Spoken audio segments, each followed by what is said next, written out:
Please welcome the vacation panel of Beverly D'Angelo and Christie Brinkley. Give it up. There you go. Hi. Grab a seat. There's microphones. The switches are on the bottom. You got it? Holiday Road. It is so wonderful to have you guys together here. I know, we're together. We're Chevy's bitches. So before we get to the questions, when did you know you guys were making a classic comedy? When you first read the script? We were just talking about that. When did you, we've never talked about this. When you got the script, what did you think? I loved it. I couldn't believe that they just said, "Do you want to do it?" And I was like, "Of course, yes." I had the best time doing this movie because I was the weather day girl, which means that my scenes were the scenes indoors. There weren't a lot of indoor scenes, which is one of the things I love about the movie, right? And so I had to wait till it rained. And it was so sunny. I got to stay with the whole cast for 6 weeks to do my little part. It was great. What do you mean? What do you mean you were the weather girl and you? They said they were waiting for it to rain because we did that scene indoors in the bar. Your bar scene, but your other stuff was outside. You were driving the car. The other stuff was outside, but I had dancing by the car. But thanks to the bar scene, I got to be there for like so much more of the movie. It was a road movie, and we were all together for the whole thing. My husband at the time came with me, and he was the one who got me to do it. Lorenzo, who's my dear friend, and he's in Christie's scene. Oh. He's playing the piano in that scene with the thing. But it was really like a family road trip, because we were all together for everything. Staying in motels and log cabins. Horrible motels. We really lived it. And I would go horseback riding while they worked and whitewater rafting. It was so fun. If the producers knew I was whitewater rafting. How long did the filming take? How many weeks was the filming? Was it 6 weeks?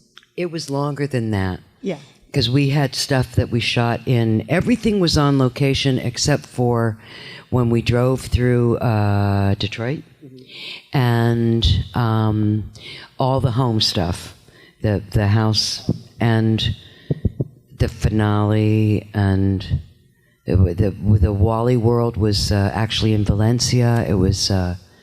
Oh gosh, somebody might know this. I don't. Why am I blanking on it? Oh, what? Who said that? Magic Mountain. Magic Mountain. Thank you. Ding, ding, ding, ding, ding. Yeah. So it was very much a road trip, except for, our family stuff. What was the premiere like? Such a crazy. I didn't go.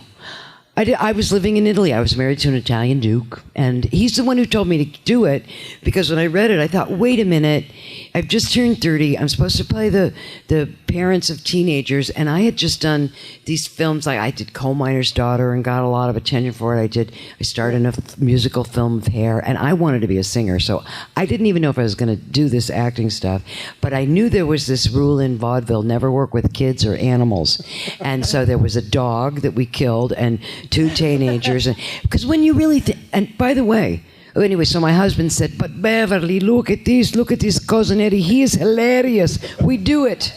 So thank you, Lorenzo, for everything for that. Okay, I'm going to stop talking. I want to ask you if I could sidetrack a bit about the singing. The Lurleen Lumpkin stuff. Was there ever a proposed album to come out? The songs are so good. Well, Lurleen, I know. Lurleen Lumpkin, the singing waitress from Spittle County, who's on The Simpsons, which was really ironic because I started out in animation, then I ended up playing a cartoon character 1,000 years later. I think Finally Bagged Me a Homer is on an album from Springfield or something like that. And we also did, at the Hollywood Bowl, we did a whole big show, all singing and all dancing at the Hollywood Bowl, and that was fun too. But no, the singing thing nobody wanted me to sing, except in the movies, I signed quite a few National Lampoon's Vacation albums today, which I'd never seen. I didn't even know signed they one existed. of them. Yeah, a guy brought in a cover of, and he had vinyl. He had a vinyl one. Yeah. Wow, I didn't know. I never knew there was one. Interesting. And I don't know if there was a premiere because I didn't go. I didn't go either. I remember I went to like I went to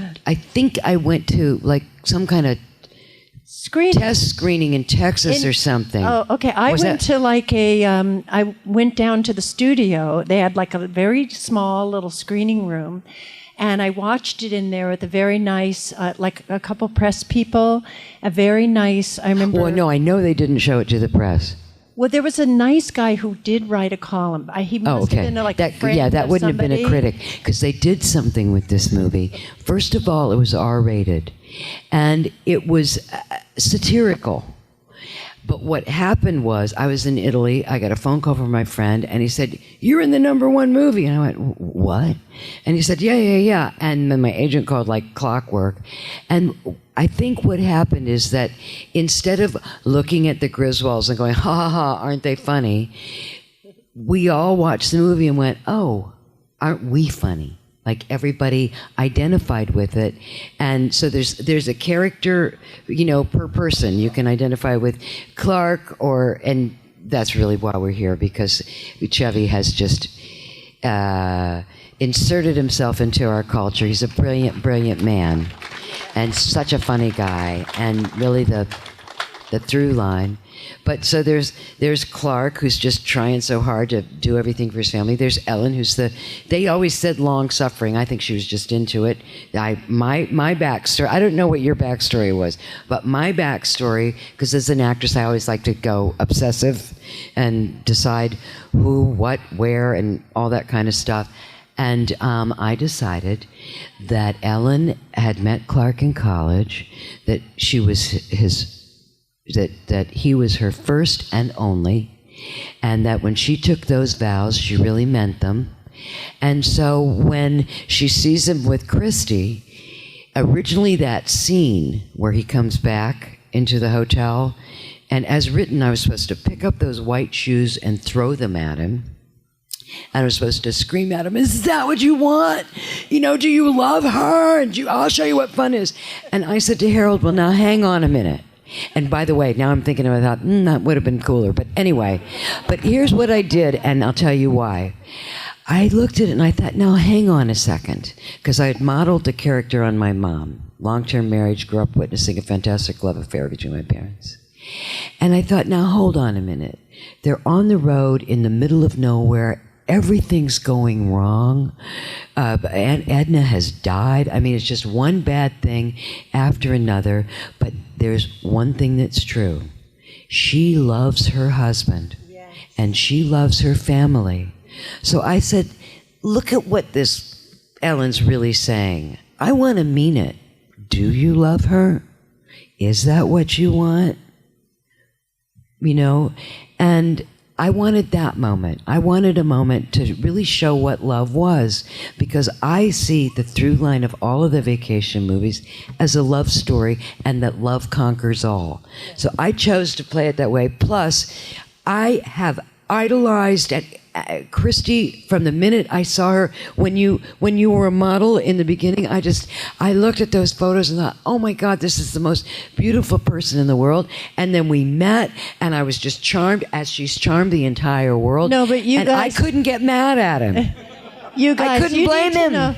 When I arrived on the set my first day, I was so nervous, like I had never done a movie before, or it was her billing was introducing Christie, and we were in like this weird motel someplace out west, and it was a dangerous pool. And I got to my my motel room, and I went in and I sat down, and I was like, "Well, I'm hungry, but do I go eat all alone in a restaurant, or what do I do?" And all of a sudden, my phone rings.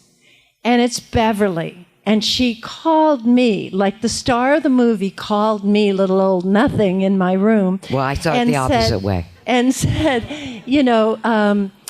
hey, I just want you to know, I'm in the room nearby, and if you have any questions, or I'm here for you. I can't believe I'm so nice. And and we're all going to go down and eat, and why don't you join us? And I was like, a friend. But, it was that vibe. And also, that was a first time thing. And as I said, it was imagined as a satire, and it was R-rated. So it was only this discovery that all the parents were taking their kids that it started to dawn on everybody, wait a minute, this is really we're making a family film here. So they were PG from that moment on. But I just want to correct something. If you thought you were little old me, I was sitting there going, oh my gosh, it's Christie Brinkley. And then I did think, I wonder if she's okay. But also my husband was going, call Christie. She's fantastic, call Christie. So. So before we get to the questions from the audience, have either of you actually sat in a full audience theater and watched the crowds actually just... I haven't. That's a really great question. I haven't. I have not. But we probably should. Because I've learned, I have a film out now called Violent Night. Yes. And yes, you guys, I want to, everybody who's seen it and everybody who's I want to thank you from the bottom of my heart, because that little movie opened on December 2nd at .1 against Wakanda Black Panther, which had a budget of $250 million. Our film had a budget of $20 million, and it's just taken off. And so I really want to thank everybody who's gone, and I want to encourage everybody to go. But go, here's the point, go with an audience, because it's the kind of thing where, and this is why I think we should see Vacation with an audience, because there's something about when you're alone and you watch a movie, it's a different thing and different things emerge. But when you're with a crowd, you just might laugh at things that you really wouldn't. That you're not supposed to. And so I think that going back to you saying the screening, they didn't show this, and it's kind of unusual to do this in Hollywood. They did not have a press screening. They did not want the critics to see this before it came out, because they felt the people are going to like it, because they did have little test screenings, but they didn't want to get into the area of the critics saying, oh, this is, low ball and a road movie and what the heck, and all, because they didn't know what was going to happen. Really, even the powers that be didn't know. Of course, everybody will say, I knew it. I planned it. That's exactly, we all knew. But that wasn't the case, and they didn't want critics to see it because they were worried that it would be, it was a National Lampoon movie. Animal House had done well, the previous National Lampoon movie, but the critics didn't like it. But then the movie came out, and we got great reviews too. And a lot of it has to do with Christie, I have to tell you, because I was certainly not a star. I think I might have had star billing, but it was Chevy above the title. But in that first vacation, it was all about and introducing Christie Brinkley, and that's what got everybody in there. How did they approach you about getting into the film, Christie? I just got a call. Yeah, I got a call. And they said, I actually, I said I didn't audition, but I did run into the studio to just meet with some people. And I thought they were going to give me a script and say, read a scene or whatever. But we just talked, and then they said, great, well, we'd love to have you. And I was like, really? Well, I would love to do it, and so I did it. Well, let's get some questions from you guys. Let's start right down. You're cool with that, right? We're good with questions? Yeah. All right, let's do this. All right. Well, Merry Christmas, Christie and Beverly. Welcome back. Thank you. All right. So my two-part question for both of you is, what were your favorite scenes to shoot on the National Lampoon movies, particularly Christmas Vacation? And my second question, Beverly, what can you tell us about your experience on doing Violent Night, another Christmas movie this year? Okay, I'll make them really fast. Yes, Christmas movies. Number one, my favorite scene in Christmas Vacation, there were a couple of things that are behind the scene things and that tickled me. The squirrel died. They had a squirrel. In real life? Yeah. They had a squirrel who was trained, and it was an amazing squirrel because that's a whole industry. Animal trainers for, trained animals for movies. And so they had this squirrel that could practically do everything but talk, and he had a heart attack or something weird happened. So they said, no problem, we'll bring the squirrel to shoot tomorrow, because they kept bringing the squirrel and saying, look, they were training him to climb up a tree and jump on Chevy's shoulder. So they brought a basically untrained squirrel. Oh, no. And that took forever. And we finally, I just remember kind of like standing there, and I remember some conversation, and I just heard there was like the stuffed one, the fake one, the stuffed one. And the next thing you know, they attached a fake squirrel to Chevy's shoulder. So that if you notice it when you watch it again, when he runs up and down the stairs and everything, that's a fake stuffed squirrel, because we didn't have the squirrel. Sadly, that squirrel had died. Also, the exploding turkey scene, the turkey dinner, Randy Quaid cracked everybody up, because when Mae Questel is supposed to say the grace, she started saying the Pledge of Allegiance, and we're all sitting there, and Randy stands up and goes like this, and I just couldn't keep a straight face. I just thought that was the funniest thing I'd ever seen. Violent Night, it's not called Violent middle of the day when the sun's out. We shot in Winnipeg. The average at night, all the exteriors were at night and were real. That wasn't fake smoke coming out of our mouths. We were freezing to death. We had warming tents even for us and for the camera. It was so cold you had to get picked up in your trailer and driven 50 feet to just the sound stage, and we wore jackets on that. We're all freezing, but a great cast, great camaraderie like we had on the first vacation. Brilliant director. Tommy Wirkola has a background in like horror movies, and that film, for those of you that have seen it, it's got a heartbeat, it's got tons of action, it's funny, it's like a mishmash. You can't really define it as something, but it's not that I had a favorite scene in it. It was the whole experience that was great because of the actors, because that's what's in it for me. That's what I'm in it, because these are I kind of took time off to raise my kids and didn't do a lot of films.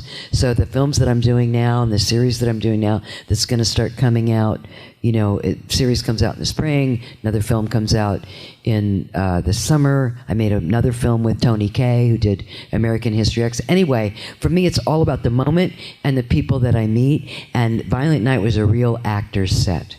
So we were all like improvising and doing fantastic stuff. Thanks for asking about it. How long was the filming on Violent Night? How long was that? 2 months. 2 months. Which is long for these days. When we did Vacation, the first Vacation, it was standard to have a 3-month shooting schedule because they didn't use digital film. So when you had to set up a shot, and I'm sure you remember, there was lots of lighting that was necessary, and it took a long time. So you go to the set, they would block it. It's called blocking. Then you'd go off and wait in your trailer, and you could wait hours. And so it took much longer, but with digital film, you just turn it on and go. So the schedules are faster now. I have a question right down here. Happy holidays to both of you. Happy holidays. Happy holidays. Thank you. My question is, Beverly, I read that you used to take Frank Zappa to the set with you, and I was kind of curious about what that was all about.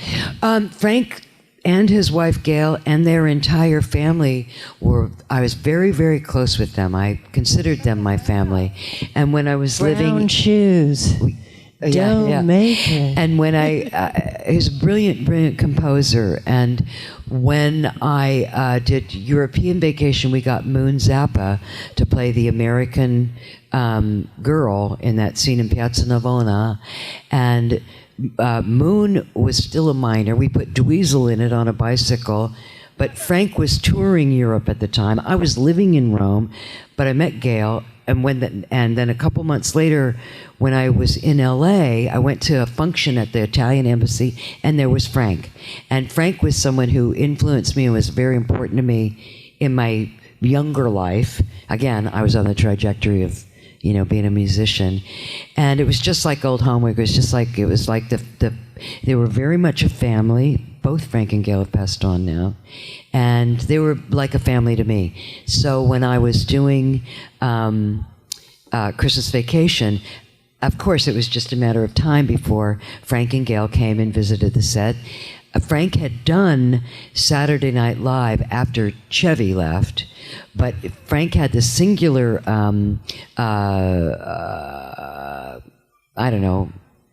singular prize, I guess, of being told he'd never do it again, because when it came time for his song, when he was appearing, he did something. The song that he sang was Incendiary or something like that, but he was a brilliant musician. I was actually with him. This is morbid to say, when he died, and that's how close I was to the Zappas. And so it was a wonderful thing. It was great to see Chevy and Frank hit it off, because of course they did. I talk too much. I'm sorry. We're good. We have a question right And you down. have such a beautiful voice. There you go. Not It's anymore. like It's low. velvet. I sound like a man. It's like velvet. No, I do. I'm a man. We got a question right over here. All right. Merry Christmas, you guys. I love you both. Okay, so my question for Beverly is, how was it like working on the Coal Miner's Daughter set? The best. That was an early film that I did, and I now you're going to ask me to sing, and I can't anymore. But anyway, I started out as a singer, singing with this guy named Ronnie Hawkins, who had brought rock and roll to Canada, and he was one of the original rockabillys. He was on Sun with Elvis and Jerry Lee Lewis, went up to Toronto for a job, stayed there. It was like the promised land to him. So I knew who Patsy Cline was, but not a lot of people did. Singers knew that she was a great singer. And that was in the early 70s. That was like 71 to 73.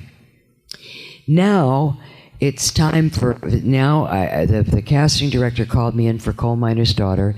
Patsy Cline was a tall woman, a big woman, and from Virginia, and not me.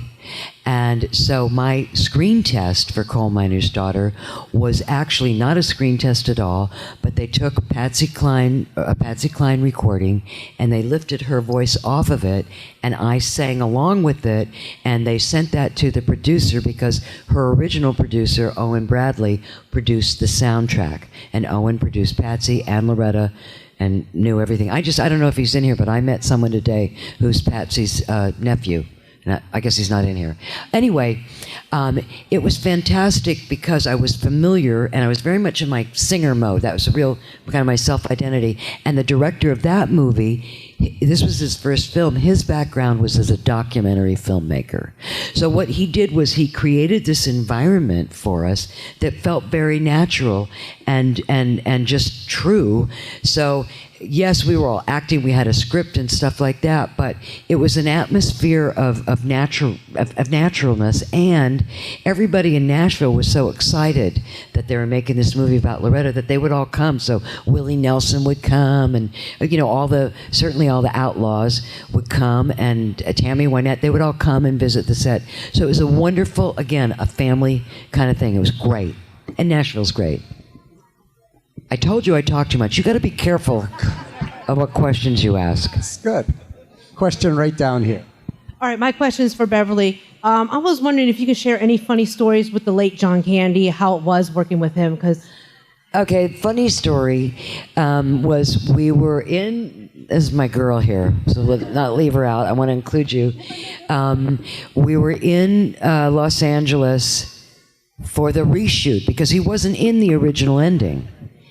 So, and I had a friend who was a drummer in Toto, and he knew who John Candy was from this show called SCTV, and he wanted to meet him.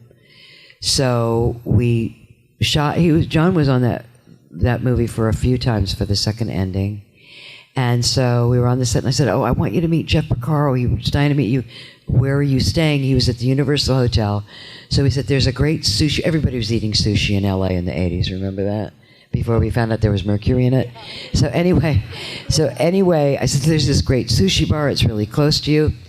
So Jeff and I go to the sushi bar that was close to the hotel John was staying in, and John comes in and he says, "Hey, I'm sorry I'm late. I was working out." Now and Jeff and I were like, "Yeah, great, good for you." And then he sits down and just says, what would you like? Because again, there was like, everybody was crazy about sushi. Like, I'll have the Toro. Like, everyone knew the Japanese words. And he said, I want a double shot of whiskey, which I thought was hilarious because that was like his, after the workout, down the, I don't know if that relates to the movie, but yes, a funny story. That made me laugh. That really made me laugh. We're going to go. It's not funny. All the way over to this side real quick for a question here. Hi. Quickly, Beverly, you were great in Hair, great movie. My question's actually for Christie. I watched a 30 for 30 where you were actually a boxing photographer for like Roberta Duran and Don King. I was wondering, how did you do that since, you were the model and now you're taking the photographs? So you talk about that. Yeah, well, I became a boxing photographer, kind of all by, I don't know, it happened because Muhammad Ali was about to do his last fight. He hadn't fought for a while. He was coming back. The Rumble in the Jungle. Yeah, no, it wasn't the Rumble in the Jungle. It was in Las Vegas. Okay. And every guy I knew was talking about this fight. And I mean, it was really the topic of conversation. And I'm sitting in the Plaza Hotel having lunch, and all of a sudden I see Muhammad Ali walking down the street. And I was like, I can't believe it. There's Muhammad Ali. I've got to go say hi. And he was with Mike McCormick, who was a big agent in New York City, who had been trying to get me to come to his agency. And so I stood up and I ran out to the steps of the Plaza Hotel, and I was just so stunned. Like, I love Muhammad Ali. That guy's and so I said, oh my gosh, I have been looking for tickets for your fight. And like forever. And he goes, and I've been looking for a girl like you forever. and Mike McCormick said, me too, for my agency. He said, and I can get you tickets. And I said, okay, but like, I would really love to be on the apron so I could get some good shots. And so I got like in the front row. And then when I was there, when he lost, we were devastated. We went out in front, we were sitting on the lawn, like wiping away a tear, when suddenly I see Don King, and everybody's going into this door. And so I followed Don King over, and as the door's about to close, I went to the door and I went, oh, hi, like this, and I got right through security. And anyway, long story short, I met Randy Gordon of Ring Magazine there. We got to talking, and he said that Marvelous Marvis Frazier was having a fight at the Garden, and would I be the ring photographer? So I went, and I was like the first female to ever go into the dressing rooms in Madison Square Garden after the fight and photograph the guys. And I just got into it, and one thing led to the other, and I covered all the best fights. No Mas, and at the Super Bowl, I shot them all. I've seen that happen with friends that I've had who started as models. Was that like a natural transition to start taking photographs because you'd been photographed by the best photographers in the world? I think you keep hearing the settings, and like. And yeah, you get to go to these beautiful places. You always have a camera. You're always taking pictures. I've always taken 1 million pictures, and I really loved the authenticity of the ambiance of a fight. Like, I'm a real pacifist, and but. There was something so real and raw about the whole thing that it was. I know. I think boxing is like, if the stand-up comedian is the core of show business, where somebody's just out there on his own, on a tightrope with that live audience, it's not even stage. It's like, I think boxing is like that to sports. It just all comes down to them. To heart. Yeah. Like, if you can stick with it. Yeah. I can't watch it's the lighter weights that drive me crazy, because it's like a war of attrition, and it goes on. It used to go on to 15 rounds, but but those heavyweight things where they're knockouts in the second round, But congratulations on that. Don't you have a book of your photography? I know, but I was. Well, you should. I have had. I have had some of my sports pictures published in Photo and Ampersand and Fantastic. stuff like that. Yeah. Let's get a question down front on And this Sports side. Illustrated, I must add. There you go. Yeah. Right Well, here. that's a full circle because you were on the cover of Sports Illustrated about 15,299 times, I think. So it's good that you turned the lens and said, well, wait, look at what I shot. Yeah. That's good. Here you go. Hello. I'm sure like lots of people here, vacations become like a staple in my family. Like, we go on vacation, we'll be like, this is like something out of National Lampoon. I wanted to know if you guys have any stories from your vacations that are anything like that. I related to it because my family did have a station wagon. It was red, and I'm from Columbus, Ohio, and I remember, yay, this Buckeye. They just celebrated I'm not going to forget your question. This year was the centennial of the Horseshoe Stadium in Columbus that my grandfather designed. It's very nice. Okay, my vacation. So we had a red station wagon, and my mother had arranged some trip to Dearborn, Michigan, where we were supposed to stay in cabins, and I wanted to take my hamster. And we got to this place, and it was like that. Remember in the first vacation where they go to that place and there's like ducks in the swimming pool, and Murray, not Bill, Brian Murray is on the desk. It was like one of those places, and I just remember, this flurry of like, we can't stay here, Gene. And I carried that hamster around, and finally the place that we were driving around Dearborn in the middle of nowhere trying to find a place to stay that will take a hamster. And my parents said, Bev, we've driven a long way. We're going to be here for 2 weeks. We can't take the hamster. And I said, okay, and I put it in my pocket when we checked in, and then my parents were very nice, and they said they wouldn't tell.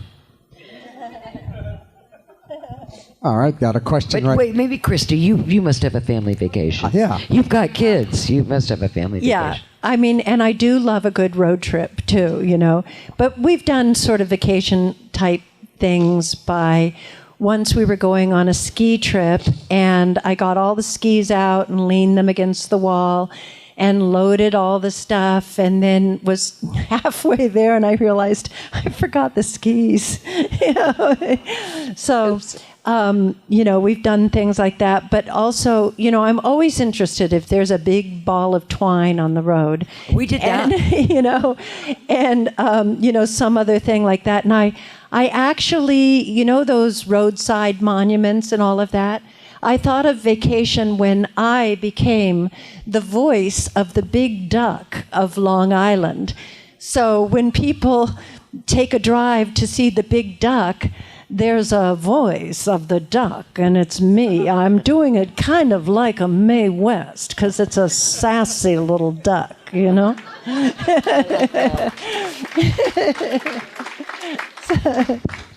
Take a question right down front. Great to meet you again. The question is, when you did the swimming pool scene, Christie? Yes. I read something about there was so much steam they had to do different things to make the water right and everything for you. Actually, that was when it's funny because the movie Vacation keeps popping up in my life. So I've done vacation style TV commercials too.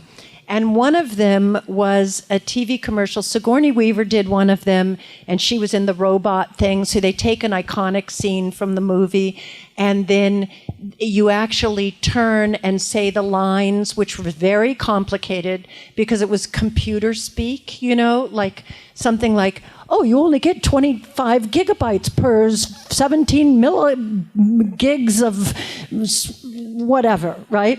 And So I'm doing the pool scene in this commercial, and so first they try and match you to look like you looked, 10 years, 15 years That is one earlier. contract I didn't sign. I forgot to sign the contract that said I will look, sound, and be exactly the same for the next 40 years. But please continue. So anyway, we have a guy who's simulating Chevy's legs, on the edge of the pool. This is crazy. This is crazy. Yes, exactly. And I'm in the pool, and it's the coldest night. We're doing this in LA. It is the coldest night on record in the movie in LA. or in the movie LA. or in the commercial? In the commercial. All right. In the remake, and it is so cold that you can't see me through the fog coming off the pool. So I have to wait in the bath in the motel room that we were doing it in while they put chunks of ice in the pool, huge chunks of ice, to bring the pool temperature down to match the freezing cold temperature outside so it could stop and then I'd have to leave my warm bath and go out to the pool, and I was like basically in just this little bandeau, nothing, the vacation bodysuit, outfit, like nothing, in the cold, walking into this pool, and then I would be so cold, I was frozen. My mouth, I couldn't even talk. I was like this. Get your gigabytes, megabytes computer speak thing. Don't you love show business? But I think, wasn't the water warm in the movie? Well, the hang up in the movie was that they really wanted me to really strip down and really just be naked. And she said no. I remember that. And I said, because they were all going, she won't take her bra off. Yeah. And I said, she won't take her bra off. And I'm like, no. Good. I said, will. No.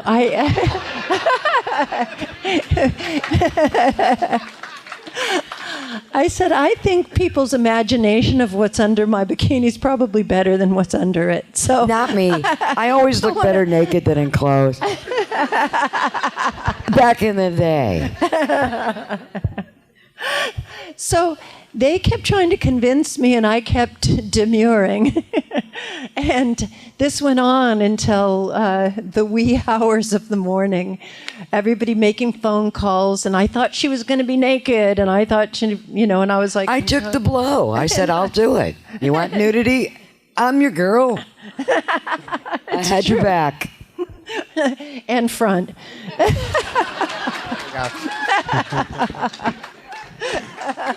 And let's kick a question way on that side of the room. Let's even it out. Welcome, ladies. Happy Christmas. Mr. Christie Brinkley question. I had a calendar of you in my locker in high school. All right. Beverly, I'm sorry I did not have a calendar of you. I know. I told you. I always look better undressed. Love the movie, but no calendar. I wanted to ask you about the Downeaster Alexa. Yes. And how that portion of your life affected you with Billy Joel. About the Downeaster Alexa specifically? Well, our daughter's name is Alexa, and Billy and I really love boats. I love sailboats, and he loved motorboats. So we decided that we had to build our own boat that would have the best of both worlds, So Billy's like, yeah, we need to have like an engine, so that like we can get where we want to go, but we can have it look like a sailboat, but we, have to have the speed. So we came up with this thing, and there's a boat called a Downeast hull, which has like a bow that looks sailboat-like, and but so we used something like that, and Downeast boats, and when you're in like Maine or Martha's Vineyard or Nantucket, they always name their boats girls' names after the wife or the daughter. So when we built this boat, Billy was like, it's got to be the Alexa. And then Billy was very involved with the Baymen on Long Island and their plight because, so he wanted to write this song that sort of spoke about the Baymen's lives in Long Island, and so Downeast was now attached. The boat is actually the Alexa, and but the song is the Downeast Alexa. You know what? I want to jump in because I just now remembered something. Christie, it was before the movie came out, but Christie came to Los Angeles. I have a photo of you and I. I should put it on the table. I have a gorgeous photo of you and I. I'm going to put it on the table when we're done with this. You got to see it. You'll love it. But Christie was in Los Angeles, and I was there, and I think we met at a party. I think that's where the picture's from. Photograph.